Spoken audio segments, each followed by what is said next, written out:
কে কে তোমরা কলাই রুটি পছন্দ করো অবশ্যই কমেন্ট করে বলো। আজকে তোমাদের দেখাবো একদম হোমমেড কিভাবে কলাই রুটি তৈরি করবে। তো আমি এখানে নিয়েছি কিছু আমাদের বড়ি দেওয়া হয়েছিল, সেই বড়ি থেকে খুদ বেঁচেছিল, সেই খুদটাকেই আমি মিক্সারে গুঁড়ো করে আটা বের করে নিয়েছি। সেই কলাইয়ের আটাতে কিছু পরিমাণ চালের গুঁড়ো, একটু আটা আর সামান্য স্বাদ মতো নুন দিয়ে উষুম গরম জল দিয়ে খুব ভালো মতো মেখে নিয়েছি। মাখা হয়ে গেলে এইটা খুব সুন্দরভাবে আটা দিয়ে একটু মোটা মোটা করে বেলে নিতে হবে।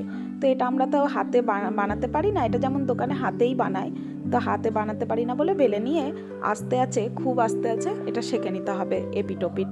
তো মাই বললো যে বাড়িতে খুব সুন্দর কলাই রুটি হয়, আর সত্যি বলছি এটা এত সুন্দর নরম খেতে হয়েছিল।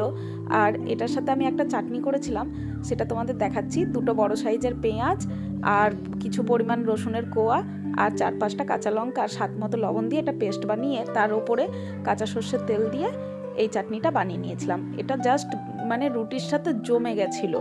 এটার সাথে যদি একটু ধনেপাতার চাটনি আর বেগুন পোড়া তোমরা করতে পারো তাহলে আরও দারুণ লাগবে, আর এটা দুর্দান্ত হয়েছিল খেতে। একবার অন্তত এইভাবে তোমরা বাড়িতে বানিয়ে দেখো, সত্যি বলছি জাস্ট দারুণ লাগবে।